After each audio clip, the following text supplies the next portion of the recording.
এবার হাজির হচ্ছি আন্দামান দ্বীপপুঞ্জের ভ্রমণ বৃত্তান্ত নিয়ে।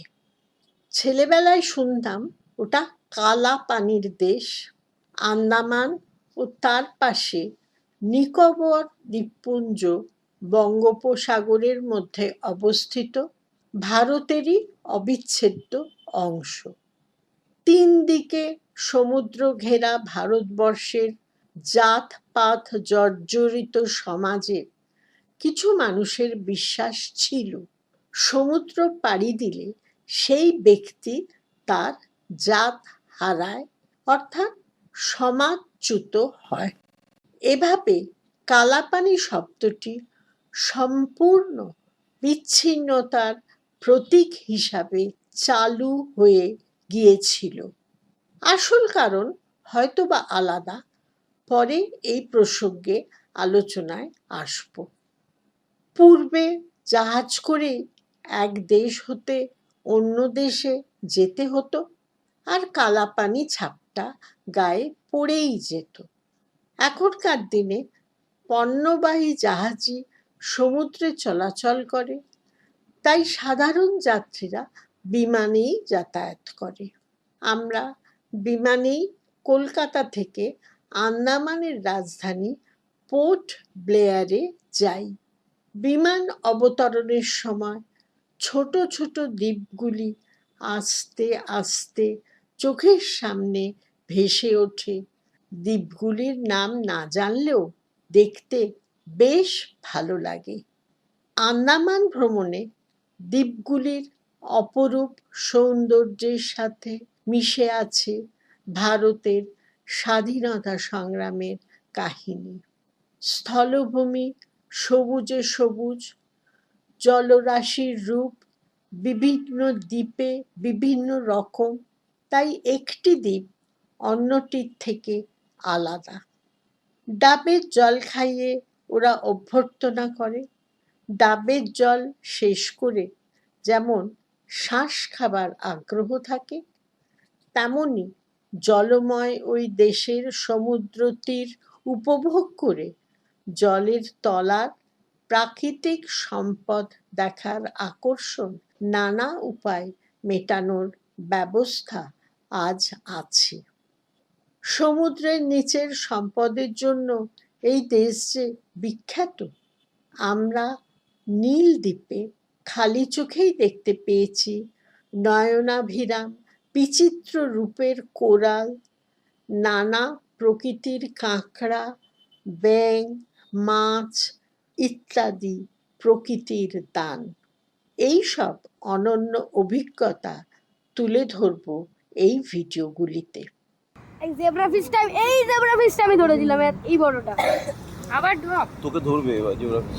আমি বললাম না সামনে ধরেছিলাম, আবার ড্রপ দেয় না ভালো ভালো ড্রপ দেয় সবাই। এইখানটায় দেখুন সামনে বড় বড় মাছ দেখতে পাচ্ছেন, এইখানটায় যেটা 1000 ইয়ার্স ওল্ড আছে, ওর থেকে হয়তো বেশি। ঠিক আছে, এর নিচে দেখুন ছোট ছোট ছোট ছোট ফিঙ্গার কোরালের মানে গুচ্ছা হচ্ছে এগুলো। ওইখানে দেখুন একটা নিচে এখানে থাম ফিঙ্গার কোরাল রয়েছে, কালারটা দেখুন ব্রাউন কালার রয়েছে, উপরে অল্প একটু সাদা ধরনের পোষণ। ঠিক আছে, এখানে ব্রেন কোরাল আছে, টেবিল কোরাল রয়েছে এইখানটায়, আর প্রচণ্ড পরিমাণে মাছ রয়েছে এইখানটায়। এখানে নিয়ন আছে, বাটারফ্লাই আছে, জেব্রা আছে, তারপরে এখানে প্যারট ফিশ আছে, টাইগার ফিশও আছে এইখানটায়। এই ফিশগুলো এখানে যদি আমি বিস্কিট দিই ওরা সব সামনে চলে আসবে, দেখবেন এইখানটায়। একটু আমাও দাও না বিস্কিট। যদি কেউ ফিট করতে চায় তাহলে এইখানটায় এসে বাস, ওই কিন্তু সবাই আসবে না, ধীরে ধীরে করে 1-2 জন করে আসবেন। এইভাবে জলের তলে এইভাবে যদি রাখেন আপনার হাত থেকে দেখুন ফিট করে যাচ্ছে। বৈজ্ঞানিক গবেষণা থেকে যদিও জানা যায় যে অন্তত 2250 বছর ধরে এই দ্বীপগুলিতে আদিবাসীদের বসবাস, তবু আধুনিক মানুষের সংস্পর্শে এনারা আজও আসতে চান না। কিছু কিছু দ্বীপে এদের জনবসতি রয়ে গেছে। 1787 সালে ব্রিটিশ ইস্ট ইন্ডিয়া কোম্পানির শাসক লর্ড কর্নওয়ালিসের আমলে এখানের কয়েকটি জায়গায় ব্রিটিশ নিজেদের বসতি গড়ে তুলেছিলেন। আজও তার কিছু কিছু দেখতে পাওয়া যায়, যদিও অনেকটাই ধ্বংসপ্রাপ্ত। এখন পুনর্নির্মাণের কাজ চলছে। যাই হোক, 1857 সালের মহাবিদ্রোহ থেকে চতুর ঔপনিবেশিক ব্রিটিশ বুঝে নিয়েছিল প্রতিবাদী ভারতীয়দের শাসনের জন্য মূল ভূখণ্ড থেকে সম্পূর্ণ বিচ্ছিন্ন করে এই স্থানটি খুবই উপযুক্ত হবে।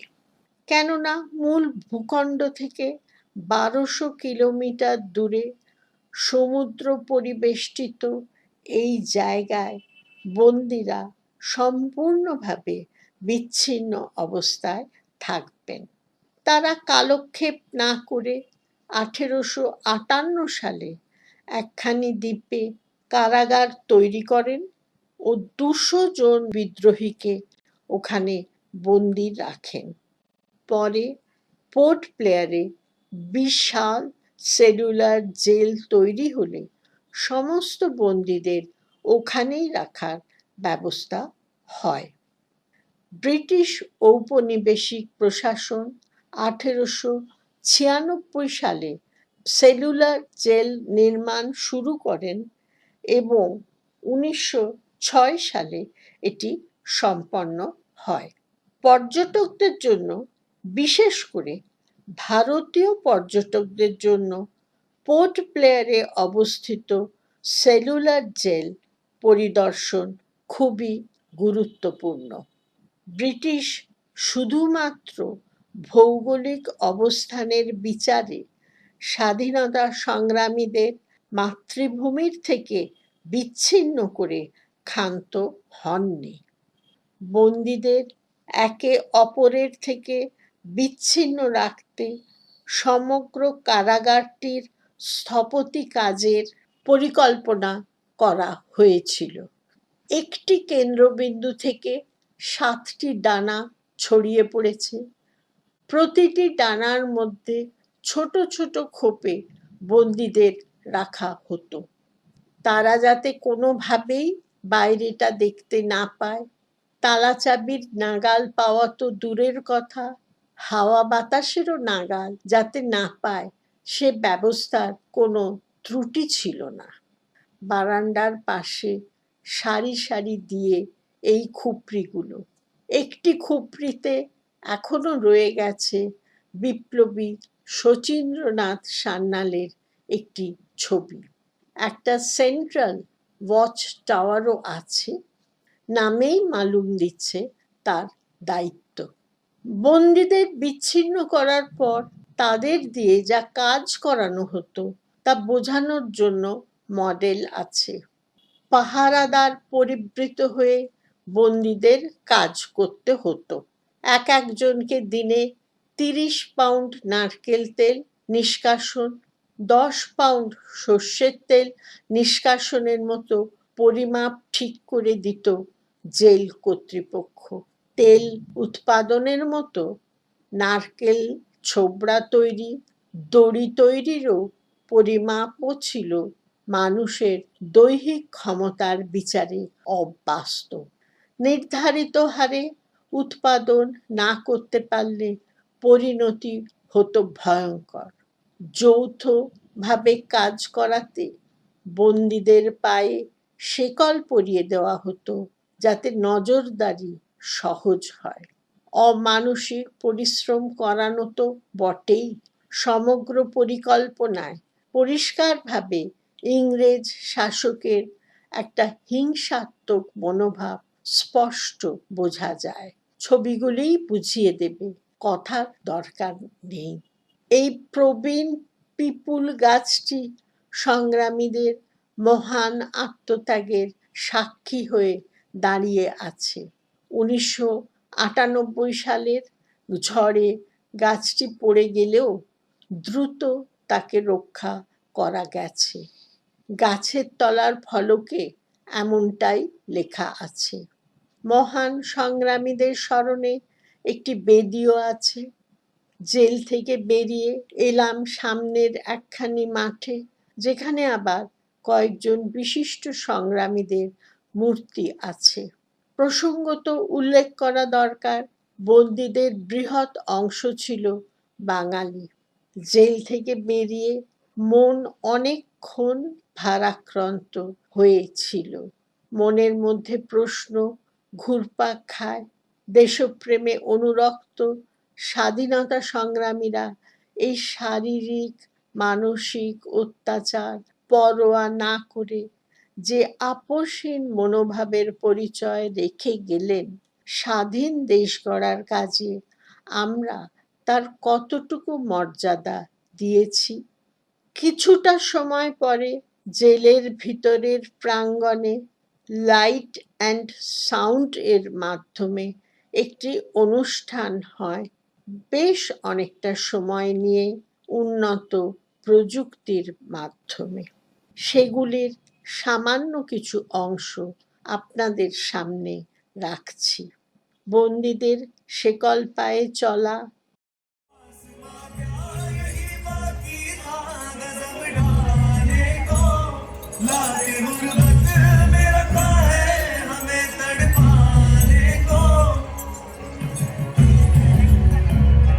आसमां क्या यही बाकी था गजब ढाने को, लाके गुर्बत में रखा है हमें तड़पाने को। आहा जिस घर में हम तैयार थे मर जाने को, जीत जी हमसे छुड़ाया है आशमाने को। जिंदगी भर तो हमें बेच के खाले पानी, जिंदगी भर तो हमें भेज के खाने पानी। कोई माता की उंगलियों पे न डाले पानी, कोई माता की उंगलियों पे न डाले पानी। जिंदगी भर तो हमें भेज के खाने पानी, जिंदगी भर। একটি সাহেবের এই দ্বীপটির প্রতি আকর্ষণ हम सुना है फिरंगी का नाट साहब इधर आता है, हम भी देखने आया है जुल्म करने वाले का सरदार कैसा दिखता है।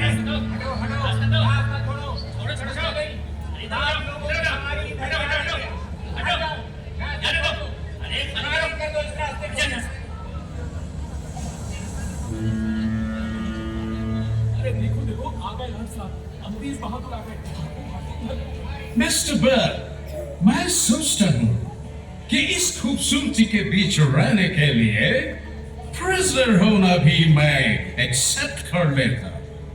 Yes, indeed.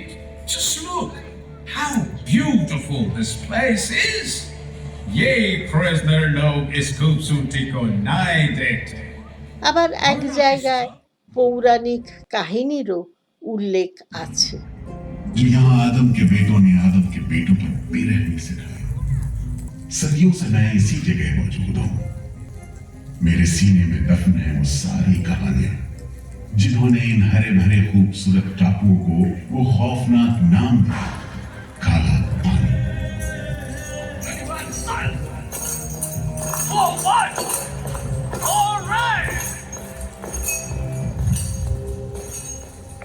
तो वहीं से शुरू करते हैं, उसी हरियाली से जो कैद करने वालों के जुल्म और कैदियों के खून पसीने से बेदाग थे।